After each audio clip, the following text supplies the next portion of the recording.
Hello everyone. तो कैसे हो आप लोग? क्या हाल चाल? सब ठीक?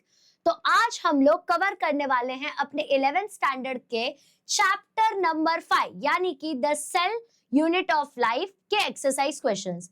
अब हम लोगों ने इसका वन शॉट ऑलरेडी देख लिया है। जो मेरे नीव के बच्चे हैं उन लोगों ने मेरे साथ ये लाइव अटेंड कर लिया है। अब हमने वन शॉट भी देख लिया। अगर जो विजय सीरीज के बच्चे हैं तो अब हम मिलके इसके एक्सरसाइज क्वेश्चंस के ऊपर थोड़ा सा फोकस करते हैं कि क्या है इसके एक्सरसाइज क्वेश्चन, कैसे टाइप के क्वेश्चंस बनते हैं इसके ऊपर। बेटा ये एक्सरसाइज क्वेश्चंस पे मन लगा के, जान लगा के ध्यान देना। क्यों कह रही हूँ इतना ज्यादा फोकस में? क्योंकि बेटा इसी के ऊपर से आपको कुछ ना कुछ क्वेश्चन जरूर दिख जाएंगे। तो चलो शुरू करते हैं। तो यहाँ पे सबसे पहला क्वेश्चन पूछा गया है कि भैया ये बता दो कि growth of cell wall during cell elongation takes place by.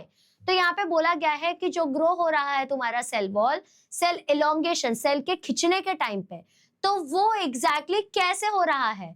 तो बेटा वो होता है इंटरसेक्शन की वजह से। ठीक है, ये एक तरीके का प्रोसेस होता है जो कि एक खिंचाव लेके आता है, जो कि एक स्ट्रेच लेके आता है। उसको जैसे तुम्हारा सेल जो है ना वो लंबा लंबा लंबा लंबा लंबा होते जाता है, इलोंगेट होते जाता है। ठीक है, अब इसके बाद में सेकंड क्वेश्चन पूछा गया है, cell membrane is composed of. कि जो आपका सेल है, मान लो बेटा ये आपका सेल है। अब ये जो सेल के ऊपर का लेयर है, ये जो सेल के ऊपर का लेयर है, ये किस चीज से बना हुआ है? ठीक है, तो देखो वो जो सेल के ऊपर का लेयर होता है ना, वो प्रोटीन्स, फॉस्फोलिपिड्स और कुछ कार्बोहाइड्रेट से बना हुआ लेयर होता है। ठीक है, तो ये चीज याद रखनी है, बिल्कुल भूलना नहीं है। नेक्स्ट क्वेश्चन ये है कि plasma membrane is fluid structure due to the presence of. Plasma membrane को हम लोग क्या बोलते हैं? Fluid filled matrix. हम लोग यूजुअली जब प्लाज्मा मेम्ब्रेन देखते हैं तो उसको हम क्या कहते हैं? फ्लूइड फिल्ड मैट्रिक्स, है ना, यही कहते हैं ना, फ्लूइड फिल्ड मैट्रिक्स। तो प्लाज्मा मेम्ब्रेन क्यों है फ्लूइड फिल्ड जैसा? क्यों है फ्लूइड जैसा? क्योंकि बेटा उसके अंदर लिपिड्स प्रेजेंट है। Due to the presence of phospholipid layer. आपने देखा होगा कि दो लिपिड का लेयर होता है, एक होता है आप लोगों का हाइड्रोफिलिक हेड और हाइड्रोफोबिक टेल। ऐसे लेयर्स प्रेजेंट होता है, ये देखो ऐसे लेयर्स प्रेजेंट होता है ना। तो ये जो दो लेयर्स प्रेजेंट है, ये दो लेयर किसके लेयर्स है? तो लिपिड्स के लेयर है। इसको फॉस्फोलिपिड के लेयर कहते हैं। और लिपिड के लेयर की वजह से इनका स्ट्रक्चर जो होता है वो थोड़ा सा, अंदर का जो पूरा स्ट्रक्चर है वो थोड़ा सा कैसे हो जाता है? तो वाटरी हो जाता है। ठीक है, अब इसके बाद में नेक्स्ट क्वेश्चन है, cell wall is present in. तो सेल वॉल किस किस में प्रेजेंट है? तो ऑप्शन दिया हुआ था। तो देखो बेटा, एक्सेप्ट एनिमल सबके अंदर सेल वॉल प्रेजेंट है, बट कॉन्स्टिट्यूएंट्स अलग अलग है। जैसे फंगाई के अंदर सेल वॉल काइटिन से बना हुआ है, तो प्लांट के अंदर वो सेल्यूलोज से बना हुआ रहेगा। तो सबका मटेरियल डिफरेंट है, बट एनिमल्स छोड़ के सबके अंदर सेल वॉल प्रेजेंट है। जस्ट रिमेंबर वन थिंग कि सेल वॉल जो होता है ना वो डेड होता है। सेल वॉल क्या होता है बेटा? वो डेड होता है, ये चीज भूलना नहीं है। ठीक है, अब इसके बाद में नेक्स्ट देखेंगे प्लाज्मा मेम्ब्रेन क्या है। देखो प्लाज्मा मेम्ब्रेन इज थोड़ा सा स्मार्टर। उसको पता होता है कि उसके सेल के अंदर किस चीज की एंट्री होनी चाहिए और किस चीज की एंट्री नहीं होनी चाहिए। इसलिए प्लाज्मा मेम्ब्रेन जो होता है ना उसको हम लोग सेलेक्टिवली परमिएबल कहते हैं। ठीक है, सेलेक्टिवली परमिएबल मतलब वो आइडेंटिफाई कर सकता है किसको अलाउ करना है सेल के अंदर, कौन यूजफुल है अपने सेल के लिए और कौन हार्मफुल है। ठीक है, इसके बाद में नेक्स्ट अब अपने आंसर द फॉलोइंग क्वेश्चंस आ चुके हैं। पूछा गया है यहाँ पे, plants have no circulatory system. Plants के पास कोई सर्कुलेटरी सिस्टम नहीं है। Then how cells manage intercellular transport. अब बोला गया देखो जैसे अपने पास रगों में खून है, हम लोग जो सांस लेते हैं उसके अंदर ऑक्सीजन है। अब वही ऑक्सीजन हमारे पूरे शरीर में घूमता फिरता रहता है। तो ये चीज कैसे पॉसिबल हो रही है प्लांट्स के अंदर, जब उनके पास तो कोई सर्कुलेटरी सिस्टम ही नहीं है। वो लोग इंटरसेल्यूलर मतलब एक सेल से दूसरे सेल के बीच में ट्रांसपोर्ट कैसे करते हैं? तो ध्यान से देखना, प्लांट जो है ये डेफिनेट बात है कि इनके पास कोई भी सर्कुलेटरी सिस्टम नहीं होता, कोई बात नहीं होता है। बट जो इंटरसेल्यूलर ट्रांसपोर्ट है ना, जो सेल के दो सेल के बीच का ट्रांसपोर्ट है, ये होता है प्लाज्मोडेस्माटा के थ्रू। ये किसके थ्रू होता है? प्लाज्मोडेस्माटा। प्लाज्मोडेस्माटा एक ऐसा लेयर होता है जो कि एक ट्यूब की तरह एक्ट करता है दो सेल के बीच का, और वो बेसिकली हमारे सारे न्यूट्रिएंट्स को इधर से उधर पास करने में हेल्प करता है। ठीक है, इट कनेक्ट्स एडजेसेंट सेल। जैसे एक ट्यूब होता है ना, वैसे ये एडजेसेंट सेल को कनेक्ट करने का काम करता है। ठीक है, अब इसके बाद में वाटर और मिनरल्स जो है ये ट्रांसपोर्ट हो जाएंगे जाइलम के थ्रू। हमको पता है xylem is water conducting system, और जो अपना फूड है, जो अपना फूड मटेरियल है वो फ्लोएम के थ्रू ट्रांसपोर्ट हो जाता है। ठीक है, तो शॉर्ट डिस्टेंस का जो ट्रांसपोर्ट है वो बेसिकली कभी कभी डिफ्यूजन के थ्रू भी हो जाता है, मतलब lower concentration sorry higher concentration से लोअर कॉन्सेंट्रेशन, ऑस्मोसिस के थ्रू भी हो जाता है और कभी कभी एक्टिव ट्रांसपोर्ट के थ्रू भी हो जाता है। तो यहाँ पे जुगाड़ करके हम लोग ट्रांसपोर्ट कर पाते हैं। कभी कभी प्लाज्मोडेस्माटा कर देता है, तो कभी कभी जाइलम, तो कभी कभी क्या, जाइलम हमेशा ही वाटर को फ्लो करने में हेल्प करता है, वाटर को ट्रांसपोर्ट करने में हेल्प करता है। फूड की बात करूं तो फ्लोएम करता है, ठीक है। बट बाकी जो छोटे शॉर्ट डिस्टेंस की बात हो गई, वहां पे जैसे एक सेल, मान लो ये वाला सेल है, इसके पास बहुत सारा पानी है, इसके पास नहीं है, तो यहाँ पे पानी का जो लेवल है वो डिफरेंट हो गया, तो ये क्या करेगा, हायर कॉन्सेंट्रेशन से लोअर कॉन्सेंट्रेशन पर तब तक लाके देगा जब तक दोनों का साइज सेम ना हो जाए। तो ये कब हो सकता है, जब शॉर्टर डिस्टेंस पे ये लोग एग्जिस्ट करते हैं, ठीक है, तभी ये चीज पॉसिबल है। अब इसके बाद में पूछा गया है next question, is nucleolus covered by membrane. बोला गया है कि जो न्यूक्लियोलस होता है, जो न्यूक्लियस के अंदर है, क्या उसके ऊपर भी कोई कवरिंग होती है मेम्ब्रेन की। तो देखो न्यूक्लियोलस जो होता है ये कुछ भी मेम्ब्रेन से सराउंडेड नहीं, बेटा ये चैप्टर बहुत इजी है, ये चीज याद रखना, कुछ भी ये मेम्ब्रेन से सराउंडेड नहीं है, ये बहुत ज्यादा घना होता है।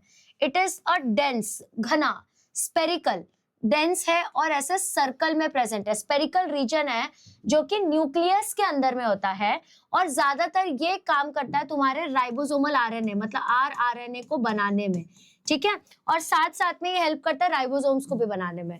मतलब बेटा न्यूक्लियोलस जो है वो लगता तो है छोटा, बट अगर वो नहीं होगा तो प्रोटीन ही नहीं बनेगा, प्रोटीन नहीं बनेगा तो हमारी जितनी भी इंफॉर्मेशन है वो पेरेंट्स से ऑफस्प्रिंग में प्रॉपर्ली जा ही नहीं पाएंगी। तो सारी चीजों की बेस की तरह एक्ट करता है आप लोगों का न्यूक्लियोलस, ठीक है। अब इसके बाद में बात करेंगे नेक्स्ट क्वेश्चन की, fluid mosaic model proposed by Singer and Nicolson replaced sandwich model proposed by Danielli and Davson, क्यों। तो फ्लूइड मोज़ैक मॉडल जो है, जो सिंगर और निकलसन ने दिया था, वो रिप्लेस कर दिया, मतलब वो रिप्लेस हो चुका था सैंडविच मॉडल से, क्यों। तो देखो फ्लूइड मोज़ैक मॉडल रिप्लेस किया, उसने बेसिकली रिप्लेस किया सैंडविच मॉडल को, क्योंकि फ्लूइड मोज़ैक मॉडल जो तुम लोगों का डबल वाला लाइन वाला मॉडल है, वो एक्चुअली वो रियलिटी में एक्सप्लेन कर पाता है कि एग्जैक्ट एक्चुअल स्ट्रक्चर क्या है प्लाज्मा मेम्ब्रेन का, कैसा है प्लाज्मा मेम्ब्रेन का स्ट्रक्चर, वो बता पाता है। अब इस मॉडल के हिसाब से जो मेम्ब्रेन है ना, उसके अंदर में फॉस्फोलिपिड बाइलेयर है। फॉस्फोलिपिड बाइलेयर मतलब दो लेयर्स प्रेजेंट है उसके ऊपर, ठीक है, लिपिड्स के, और प्रोटीन्स जो होती है वो उसके अंदर एम्बेडेड है। अब याद है मैंने आपको बताया था, अब मान लो ये दो लिपिड का लेयर है, इसके अंदर ये जो बीच में प्रोटीन है ना, बड़े बड़े आइसबर्ग की तरह, इसको इंटीग्रल प्रोटीन कहते हैं क्योंकि ये अंदर एम्बेडेड है। और जो साइड्स में है, जैसे ऊपर ऊपर साइड्स में है, उसको हम लोग कहते हैं पेरिफेरल प्रोटीन, वो मूव करना इजी है। Integral protein is not easy to move, ठीक है। तो प्रोटीन जो एम्बेडेड है लिपिड लेयर के अंदर में, बट ऐसा नहीं है कि वो सरफेसेस के ही ऊपर में, उनको इंटीग्रल प्रोटीन्स कहते हैं, ठीक है। और लिपिड और प्रोटीन जो होते हैं वो लैटरली मूव भी कर सकते हैं, ऐसे लैटरल साइड से मूव भी कर सकते हैं, जिसकी वजह से मेम्ब्रेन, जो तुम लोगों का मेम्ब्रेन फिल्ड वाला जो मॉडल है वो ज्यादा डायनेमिक दिखता है, ज्यादा रेलेवेंट दिख के आता है, ठीक है। अब ये मॉडल बेटर वे में एक्सप्लेन कर पाता है कि मेम्ब्रेन ट्रांसपोर्ट और मेम्ब्रेन फंक्शंस एग्जैक्टली कैसे करते हैं।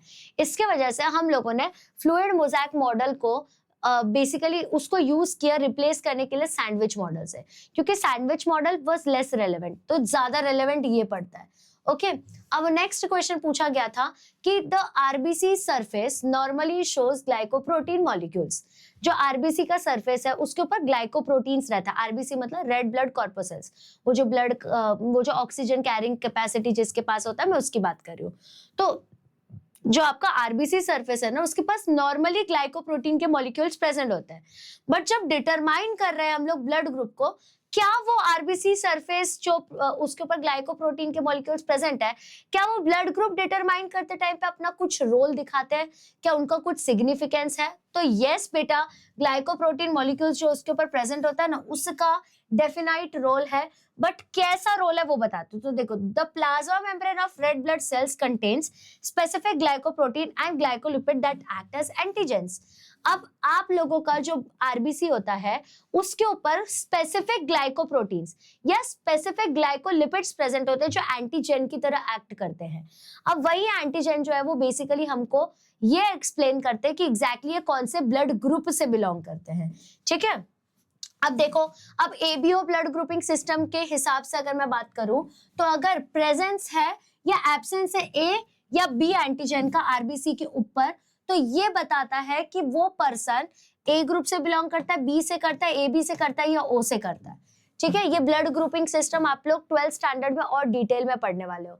ठीक है, तो कौन सा उसके ऊपर ग्लाइकोप्रोटीन या ग्लाइकोलिपिड प्रेजेंट है ना, उसी से समझ आएगा वो एंटीजन कौन सा। तो एंटीजन जो प्रेजेंट होता है वैसा ही उसका ब्लड ग्रुप होता है। ठीक है, इसलिए ऐसा कहते हैं कि अगर सपोज डिफरेंट ब्लड ग्रुप है तो हम लोग ब्लड को डोनेट नहीं कर सकते।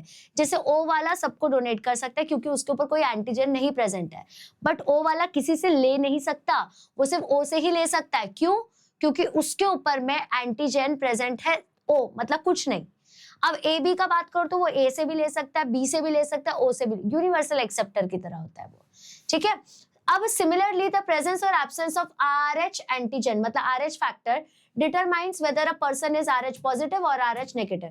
अब उसी के ऊपर RH फैक्टर प्रेजेंट है या एब्सेंट है वो डिटरमाइन करता है कि वो बंदा RH पॉजिटिव है या RH नेगेटिव है। इसलिए बेटा ब्लड ग्रुपिंग जो होता है ये बेस्ड होता है इन्हीं सरफेस के ऊपर प्रेजेंट हुए एंटीजेंस की वजह से।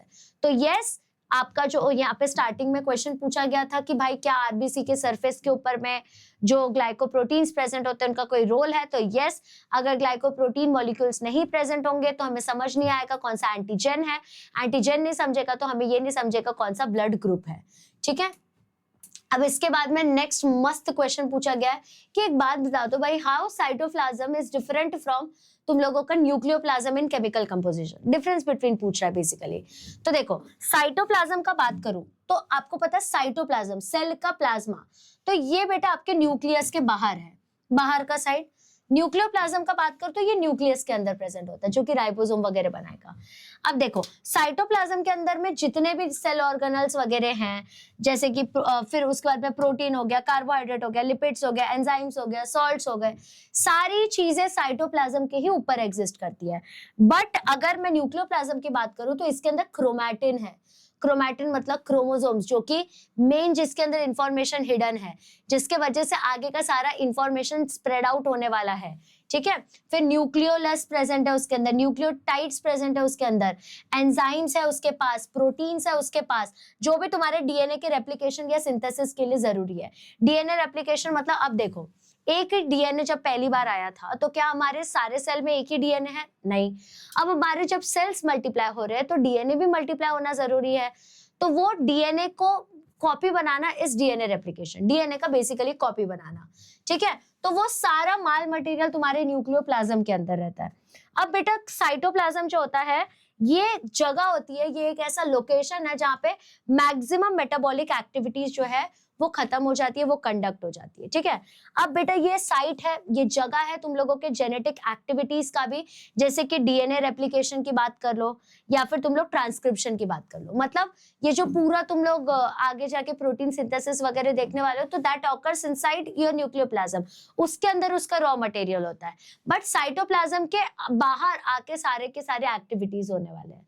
ठीक है, इंफॉर्मेशन स्टोर्ड उधर है बट एक्टिविटी करने के लिए मुझे साइटोप्लाज्म में आना पड़ेगा। ठीक है, अब इसके बाद में आपको और डिस्टिंग्विश बिटवीन पूछा गया है स्मूथ एंडोप्लाज्मिक रेटिकुलम के बीच में और रफ एंडोप्लाज्मिक रेटिकुलम के बीच में। स्मूथ एंडोप्लाज्मिक रेटिकुलम का मतलब होता है भाई उसके ऊपर में कोई भी राइबोसोम का लेयर नहीं है, राइबोसोम्स प्रेजेंट ही नहीं है। और रफ एंडोप्लाज्मिक रेटिकुलम का एक ही एक छोटा सा सिग्निफिकेंस है कि उसके ऊपर राइबोसोम्स प्रेजेंट है। ठीक है, तो ये देखो ये तुम्हारा स्मूथ एंडोप्लाज्मिक रेटिकुलम, ऑब्वियसली इसके पास राइबोसोम्स एब्सेंट होंगे, नहीं होंगे प्रेजेंट। रफ की बात करो तो राइबोसोम्स प्रेजेंट है सरफेस के ऊपर, इसके वजह से उसका अपीयरेंस रफ हो चुका है। अब स्मूथ एंडोप्लाज्मिक रेटिकुलम का बात करो तो ये हेल्प करता है प्रोड्यूस करने में लिपिड्स को और स्टेरॉइड्स को। ठीक है, लिपिड्स और स्टेरॉइड्स को प्रोड्यूस करने में हेल्प करता है। स्टेरॉइड्स यानी कि जितने भी तुम्हारे हार्मोन्स वगैरह है उसको प्रोड्यूस करने में। और रफ एंडोप्लाज्मिक रेटिकुलम सिंस उसके ऊपर राइबोसोम है एंड वी ऑल नो कि राइबोसोम जो होता है वो फैक्ट्री है प्रोटीन प्रोडक्शन का, तो वो प्रोटीन को प्रोड्यूस करने में हेल्प करता है। ठीक है, अब इसके बाद में स्मूथ एंडोप्लाज्मिक रेटिकुलम की बात करूं तो ये स्मूथ लगता है क्योंकि उसके ऊपर कोई ऐसा उबड़ खाबड़ चीज ही प्रेजेंट नहीं है। और रफ एंडोप्लाज्मिक रेटिकुलम की बात करूं तो ये रफ अपीयर होता है क्योंकि उसके पास राइबोसोम्स है। एकदम सिंपल, ये 3 पॉइंट लिख दोगे, it is more than enough, कोई तुमको आगे कुछ क्वेश्चन नहीं करेगा। ठीक है, अब पानी पीने दो मेरे को फटाक से, गला सूख जाता है। बेटा इसका पूरा का पूरा पीपीटी आप लोगों को मिल जाएगा, तो टेंशन बिल्कुल नहीं लेना, you will definitely get. Okay,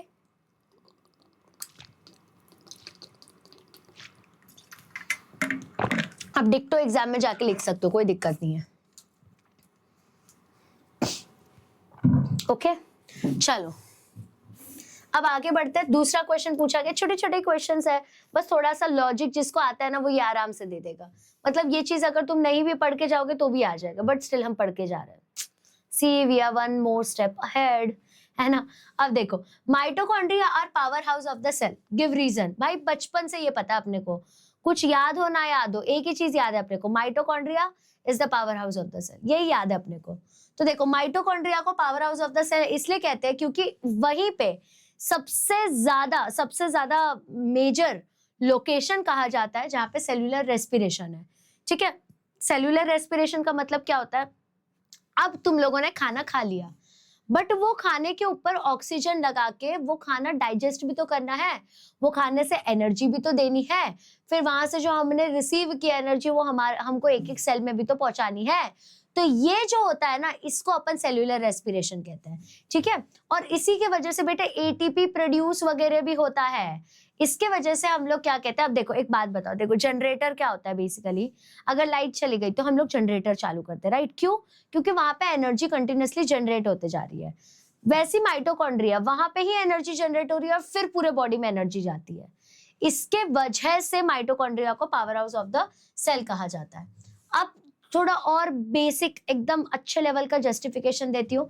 देखो माइटोकॉन्ड्रिया जो है ना, ये क्या करता है, ये फूड के सब्सटेंसेस को, फूड का जो माल मटेरियल है उसको ऑक्सीडाइज करने का काम करता है। ऑक्सीडाइज मतलब ऐड कर देता है ये ऑक्सीजन को। ठीक है, अब जैसे मान लो मैंने सांस लिया, सांस लेने के बाद मेरे खाने के साथ साथ ऑक्सीजन भी जुड़ गया, और जब जब ऑक्सीजन जुड़ेगा, हमने ये 10th स्टैंडर्ड के सेकंड चैप्टर में पढ़ा था, जब जब ऑक्सीजन जुड़ेगा वो फूड मटेरियल को तोड़ेगा, जिसके वजह से वो ग्लूकोज बन गया, फिर ग्लूकोज और टूट जाएगा और उसके वजह से वो फ्रुक्टोज बन जाएगा, फिर वो और टूट जाएगा, वो सिट्रिक एसिड बन जाएगा, और ऐसे टूटते टूटते टूटते टूटते वो एक तुम लोगों का कार्बोहाइड्रेट था ना, 1 ग्राम ऑफ कार्बोहाइड्रेट, वो तुम लोगों के लिए यहाँ पे 4 किलो कैलोरीज ऑफ एनर्जी बना देता है और एटीपी प्रोड्यूस कर रहा है बेसिकली। अब एटीपी यानी कि एडिनोसाइन ट्राइफॉस्फेट, 3 फॉस्फेट का बॉन्ड है इसके पास। एटीपी एक एनर्जी करेंसी की तरह एक्ट करता है, जैसे हम पैसे लेके जाते हैं वैसी एनर्जी करेंसी की तरह एक्ट करता है। ठीक है, और ये क्या सप्लाई करता है, तो ये सप्लाई करने का काम करता है सारे एनर्जी वगैरह को। और जो माइटोकॉन्ड्रिया का इनर मेम्ब्रेन है उसी को हम लोग कहते हैं क्रिस्टेई। ठीक है, उस मेम्ब्रेन को क्या कहा जाता है बेटा, क्रिस्टेई कहा जाता है। ठीक है, तो ये रहा तुम्हारा रिलेटेड टू माइटोकॉन्ड्रिया। उसके बाद की बात करती हूँ, इसकी वजह से ऐसा कहा जाता है कि माइटोकॉन्ड्रिया जो है ये प्रोड्यूस कर रहा है और साथ में सप्लाई कर रहा है जितनी भी एनर्जीज है हमारे सारे फंक्शंस करने के लिए उसको। अब तुम एक बात बताओ, मान लो लाइट चली गई, प्लीज जाना मत, तो जनरेटर हमको एनर्जी प्रोवाइड कर रहा है, तो हम लोग उसको कहेंगे ना भाई तू ही पावर हाउस है, तेरी वजह से अपने को एनर्जी मिल रही है।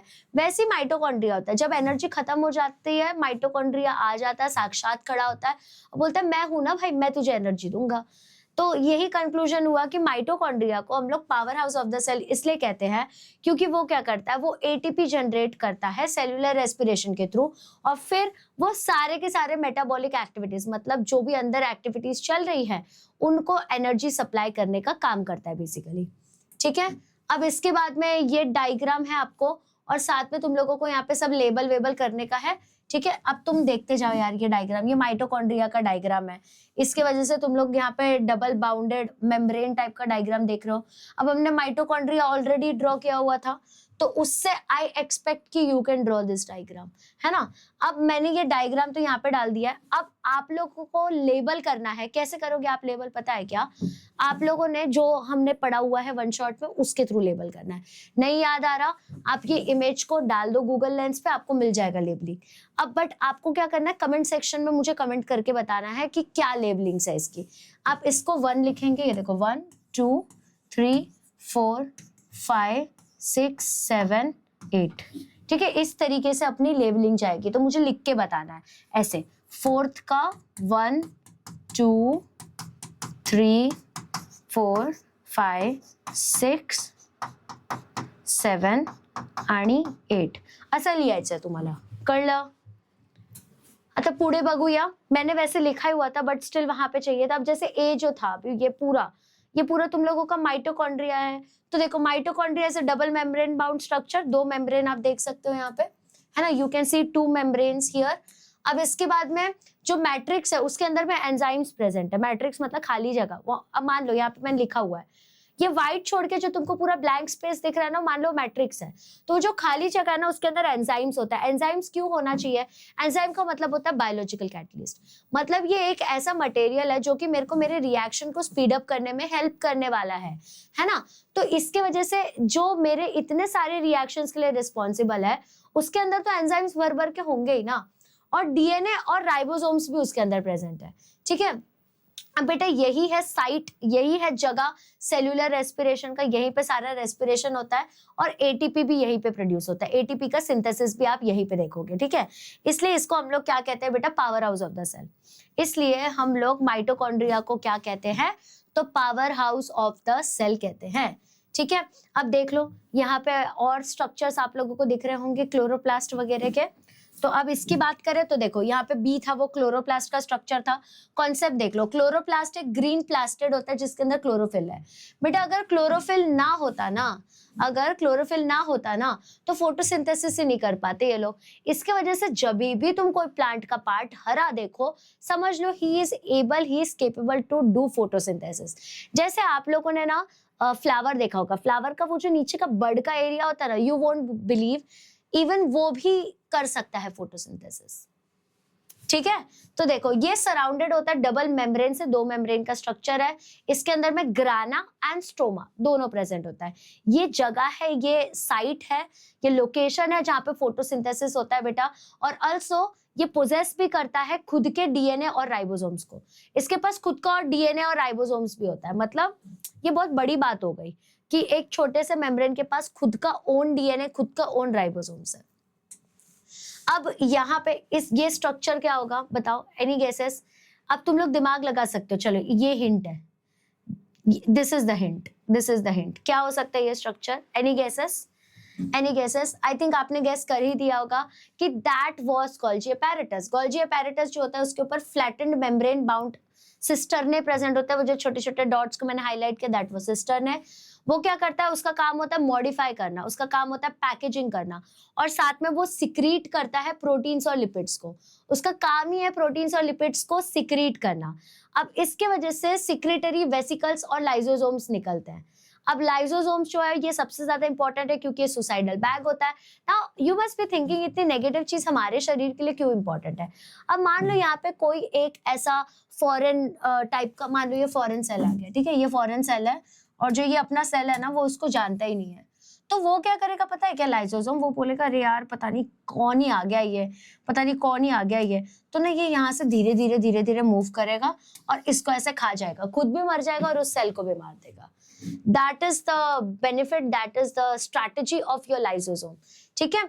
अब ये एक इंपॉर्टेंट रोल प्ले करता है सारे इंटरसेल्यूलर ट्रांसपोर्ट के लिए। उसका काम ही ये होता है कि भाई मतलब गोल्जी अपैरेटस को ट्रांसपोर्ट वगैरह करने में हेल्प करे, कौन सी चीज अंदर जानी है, कौन सी चीज अंदर नहीं जानी है, कौन सी चीज को सिक्रीट करवाना है, कौन सी चीज वहीं के वहीं रोक के खत्म कर देना है लाइसोसोम की हेल्प से। ये सारी चीजें करने का काम कौन करता है बेटा? तो आपका गोल्जी अपैरेटस करता है। कौन करता है? Golgi apparatus. अब यहाँ तो मैंने ऑलमोस्ट लिख ही दिया, ठीक है कोई बात नहीं। यहाँ पे आप लोगों को दिख रहा होगा कि मैं ये एंडोप्लाज्मिक रेटिकुलम लाई हूँ, जिसमें स्मूथ वाला एरिया जो है वो जो स्मूथ वाला एरिया दिख रहा है आप लोगों को, जो भी ये पूरा स्मूथ वाला एरिया दिख रहा है, ये स्मूथ एंडोप्लाज्मिक रेटिकुलम है। इसके ऊपर देख रहे हो कोई डॉट नहीं है, बट यहाँ पे आप डॉट्स देख सकते हो, ये डॉट्स प्रेजेंट है यानी कि राइबोसोम है, which makes it rough endoplasmic reticulum, ठीक है।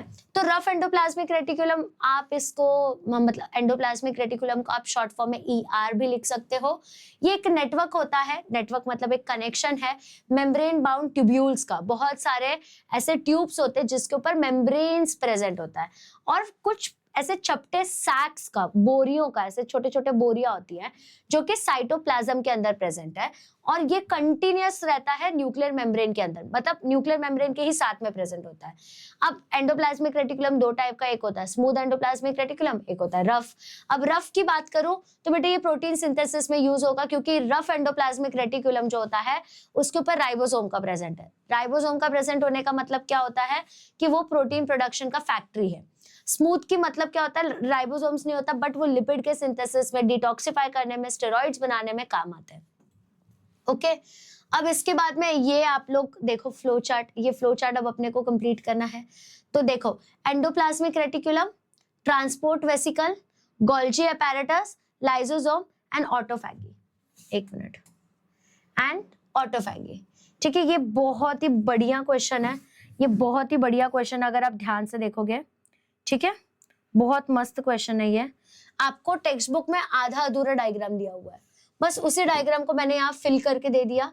ठीक है, तो rough endoplasmic reticulum, then transport vesicle, फिर गोल्जी अपैरेटस। तो गोल्जी अपैरेटस लाइसोसोम बनाता है और वो क्या करता है, ऑटोफैगी मतलब फैगोसाइटोसिस करने का काम करता है। तो ये फ्लो चार्ट कंप्लीट करना था आपको इसमें। उसके बाद में नेक्स्ट था label A B C D in the below diagram and write the functions. तो अब यहाँ पे ये डायग्राम है आप लोगों का ए बी सी एंड डी का। तो बेटा यहाँ पे ए जो है दैट इज माइटोकॉन्ड्रिया, माइटोकॉन्ड्रिया का फंक्शन ऑब्वियसली एनर्जी प्रोडक्शन का है। Then this is endoplasmic reticulum. Now you must be thinking endoplasmic reticulum क्या होता है। तो एंडोप्लाज्मिक रेटिकुलम में स्मूथ और रफ दोनों होता है। एक आप लोगों का प्रोटीन सिंथेसिस में हेल्प करेगा, तो दूसरा बंदा जो है वो आप लोगों के स्टेरॉइड्स, लिपिड्स ये सब बनाने में हेल्प करेगा। गोल्जी अपैरेटस जो होता है इसके अंदर में लाइसोसोम्स वगैरह प्रेजेंट होता है, तो एक कनेक्शन प्रोवाइड करता है। ठीक है, एंड अगर मैं इसकी बात करूँ तो ये क्लोरोप्लास्ट है, इसके पास खुद का डीएनए, खुद का राइबोसोम्स वगैरह होता है, खुद से मतलब एक साइट है ये फोटोसिंथेसिस का, तो ये बहुत इंपॉर्टेंट सिग्निफिकेंस लेता है। तो अब देखो एक एक करके समझते हैं। माइटोकॉन्ड्रिया का बात करते हैं बेटा। तो पहला माइटोकॉन्ड्रिया था, इसका फंक्शन ही है एटीपी को प्रोड्यूस करना, यानी कि एनर्जी प्रोड्यूस करना। कैसे? सेल्यूलर रेस्पिरेशन के थ्रू। जब हम खाना खाते हैं उसमें ऑक्सीजन ऐड होता है तो सेल्यूलर रेस्पिरेशन स्टार्ट हो जाता है, क्योंकि फूड मटेरियल जो है वो ब्रेक डाउन हो गया है। अब एंडोप्लाज्मिक रेटिकुलम ईआर का बात करूं तो उसका फंक्शन है कि वो इंटरसेल्यूलर, जो भी तुम लोगों का इंट्रासेल्यूलर मतलब एक सेल के अंदर में जितना भी ट्रांसपोर्ट है मटेरियल्स का, उसमें हेल्प करता है। गोल्जी अपैरेटस का बात करूं बेटा, तो इसका काम ये, इसका फंक्शन ये मॉडिफाई करना, पैकेजिंग करना और सिक्रीट करना प्रोटीन्स और लिपिड्स को, काम ही इसका ये है। क्लोरोप्लास्ट का बात करूं तो इसका फंक्शन है कि ये फोटोसिंथेसिस परफॉर्म करता है और इसका काम है कि ये खाना बना के रखे भाई प्लांट्स के लिए, इसका यही काम है। इसको मजा ही आ जाता है उस चीज में। ठीक है, अब इसके बाद में आइडेंटिफाई करना था आप लोगों को सेल का स्ट्रक्चर या तो सेल का ऑर्गेनल। अब आपको देखो बोला क्या है, मैन्युफैक्चर्स और जनरेट्स राइबोसोम। ऐसा कौन है जो बनाता भी है और मतलब मैन्युफैक्चर भी करता है और जनरेट भी करता है राइबोसोम को? तो ऑब्वियसली दैट इज न्यूक्लियोलस। याद करो, न्यूक्लियस के अंदर जिसके ऊपर कोई मेम्ब्रेन नहीं है। कैरी आउट फोटोसिंथेसिस क्लोरोप्लास्ट, ठीक है, क्योंकि भाई क्लोरोफिल प्रेजेंट है उसके अंदर। Manufactures ATP in animal and plant cell. Mitochondria, mitochondria is the power house of the cell. फिर सेलेक्टिवली परमिएबल, ऐसा कौन सा है जो सेलेक्टिवली परमिएबल है? तो ऑब्वियसली इट्स प्लाज्मा मेम्ब्रेन। वो सोच समझ के किसी को भी एंट्री देगा, सोच समझ के किसी को भी एग्जिट देगा, ऐसे किसी को भी नहीं दे देगा। ठीक है, तो ऐसे टाइप के क्वेश्चंस बेटा आपके बनते हैं। एक और बता देती हूँ आप लोगों को, onion cells have no chloroplast, how can we tell they are plants? अब अनियन का सेल्स, अनियन जो होता है तुम कांदा, उसके सेल्स देखोगे तो उसके पास कोई क्लोरोप्लास्ट नहीं है, तो हाउ कैन वी से कि onion is a plant? What if वो कुछ और है, क्योंकि भाई उसके पास तो क्लोरोप्लास्ट ही नहीं है, मतलब फोटोसिंथेसिस करने का कोई ऐसा टैग ही नहीं है उसके पास, एजेंट वेजेंट ही नहीं है, तो हम कैसे मान ले कि वो प्लांट ही है? क्योंकि प्लांट मतलब तो वही जो खुद का खाना खुद बना सके। नहीं तो हम भी तो खुद को प्लांट बोल लेंगे, मम्मी भी तो खुद को प्लांट बोल लेगी, इनको ही हम क्यों प्लांट बोल रहे हैं, ये सोचने वाली बात है। ठीक है, तो देखो ओनियन का एपिडर्मल सेल, मतलब ओनियन के, मान लो ये ओनियन का पील है तो इसके ऊपर एपी मतलब about the surface of the cells जो है वो प्लांट सेल्स है, क्योंकि उनके पास सेल वॉल है। प्लांट के फीचर्स में से एक फीचर तो फॉलो हो रहा है। तो देखो पहला फीचर क्या है, सेल वॉल प्रेजेंट है। सेल वॉल सिर्फ और सिर्फ प्लांट्स के अंदर में प्रेजेंट है, प्लांट्स के अंदर प्रेजेंट है, बैक्टीरिया फंगाई इनके पास प्रेजेंट है। अब लार्ज सेंट्रल वैक्यूल है, ये तो प्लांट्स के पास प्रेजेंट है। लार्ज सेंट्रल वैक्यूल क्यों होता है? इतना बड़ा वैक्यूल होता है सो दैट वो फूड स्टोर कर पाए, और साथ में इसके पास प्लाज्मोडेस्माटा है। प्लाज्मोडेस्माटा मतलब ऐसे ट्यूब्यूल लाइक स्ट्रक्चर होता है सो दैट वो दो सेल के बीच का एक कनेक्शन बना पाए। ठीक है। और जो बल्ब ग्रो होता है अंडरग्राउंड में, जो भी बल्ब है वो ग्रो हो रहा है अंडरग्राउंड में, वो कोई भी फोटोसिंथेसिस परफॉर्म नहीं करता। इसके वजह से वहां पे क्लोरोप्लास्ट एब्सेंट है। ये जो नेचर होता है ना, ये बड़ा स्मार्ट होता है, ये बहुत सोच समझ के कोई भी फंक्शन करता है, वेरी स्मार्ट। उसको लगता है ना कि मेरा टाइम वेस्ट होने वाला है यहाँ पे, तो वो फंक्शन ही नहीं करेगा। बहुत सिंपल सा आदमी है वो। उसको पता है कि यार नीचे में ये ग्रो होते जा रहा है, तो उसका क्या काम, मैं क्यों उसको दूं क्लोरोप्लास्ट, वो थोड़ी ना हमारे लिए फोटोसिंथेसिस करेगा। तो just because it doesn't have chloroplast, it doesn't mean कि सेल ही नहीं, मतलब प्लांट ही नहीं है वो। एटलीस्ट उसके पास सेल वॉल है। दूसरी इंपॉर्टेंट चीज, उसके पास सेंट्रल वैक्यूल और प्लाज्मोडेस्माटा भी है। तो बेसिकली इसके पास सारी ऐसी चीजें प्रेजेंट है, इसके पास सारा ऐसा हक है जो कि एक आप लोगों के प्लांट सेल के अंदर में होगा, है ना। अब बेटा ये टाइप के क्वेश्चंस आपको इस चैप्टर से आएंगे। अब टेंशन मत लो, ये चैप्टर तुम पहली और आखिरी बार पढ़ोगे, तो बिल्कुल सोचना नहीं है। 11th स्टैंडर्ड में पढ़ लिया, खत्म। एक सेमेस्टर में पेपर में जो याद के सब उगल के आ जाओ, खत्म। मैं बहुत स्मार्टली तुमको बता रही हूँ, देखो इतना ज्यादा इसको दिमाग के अंदर रखने का जरूरत नहीं। हाँ, बेसिक तुम्हें पता होना चाहिए। जैसे माइटोकॉन्ड्रिया बोला तो यू शुड नो टक टक टक टक टक क्या होता है माइटोकॉन्ड्रिया। एंडोप्लाज्मिक रेटिकुलम बोला तो समझना चाहिए, अरे 2 टाइप है। क्लोरोप्लास्ट बोला तो समझना चाहिए फंक्शन क्या है। तो इन सब का मतलब एटलीस्ट तुमको आना चाहिए। बाकी इसमें कोई दिक्कत परेशानी नहीं है, समझा। बाकी ये इजी है। तो ये चैप्टर के ऐसे टाइप के क्वेश्चंस बनते हैं। ये चैप्टर का आपको एमसीक्यू जो भी है, ये पूरा आंसर शीट ये मिल जाएगा। तो आपको बस उसी को एक तरीके से प्रेफर करना है, ठीक है। अब आप लोग तो पता ही होगा कि हम लोग का ऑलरेडी एक सक्सेसफुल बैच चल रहा है, दैट इज नीव बैच एंड शौर्या बैच। अब ये ही जो लेक्चर आप लोग ऑफलाइन में देख रहे हैं बेटा, ये लेक्चर हम लोग लिटरली ये सारे के सारे चीज एक एक करके लाइव सेशंस में देखते हैं। अब वो लाइव सेशंस होने की वजह से बच्चों के कॉन्सेप्ट एक अलग लेवल पे क्लियर हो पाते हैं। यहाँ पे आप वन शॉट देख रहे हो, वन शॉट का दिक्कत कुछ नहीं है, बट क्या है, that is a type of revision. But आप तो पहली बार ये चैप्टर पढ़ रहे हो, तो अगर आपका बेस आपको एकदम क्लियर रखना है ना, तो you need to join this batch. तो ये बैच के अंदर में हम सारे फैकल्टीज बहुत मेहनत से आपको पढ़ा रहे हैं, प्राइस भी बहुत नॉमिनल है। एंड अगर मैं बात करूं बेस्ट बुक्स के बारे में, सीईटी के लिए कौन सा बुक लेना है, तो वी हैव महाराष्ट्र का बेस्ट बुक, दैट इज तत्व बुक्स। अब इस बुक्स के अंदर में सारे वही क्वेश्चंस इंक्लूड किए गए हैं जो आप लोगों को बेस से एकदम टॉप तक लेके जाए, एंड साथ साथ में ये क्वेश्चंस आपको एग्जाम में देखने को मिले। Also, अगर मैं बात करूं आईवी सैट के बारे में, तो बेटा IV SAT is one of the best opportunity for all of you. It is instant Vedantu scholarship admission test. बेटा आईवी सैट का ये बेनिफिट है, अगर आप ये एग्जाम क्लियर कर लेते हो तो लिटरली आप लोगों को 90% ऑफ मिल जाएगा आपके सारे कोर्सेज के ऊपर, which is a great deal, right. And also अगर आप हमसे ऑफलाइन जुड़ना चाहते हो तो ये रहे हमारे ऑफलाइन सेंटर्स। आप हमसे ऑफलाइन भी जुड़ सकते हो अगर आपके ये आसपास में कोई सेंटर है तो। बाकी आपको कुछ भी डाउट रहा, आपको लाइव ज्वाइन करना है या फिर आपको कोई टॉपिक में डाउट है, आप प्लीज कमेंट कर दीजिए, मैं आपको उस कमेंट का रिप्लाई करने की जरूर कोशिश करूंगी। Thank you so much for watching till the end. Next chapter आपको नेक्स्ट वीक में मिल जाएगा। Thank you so much.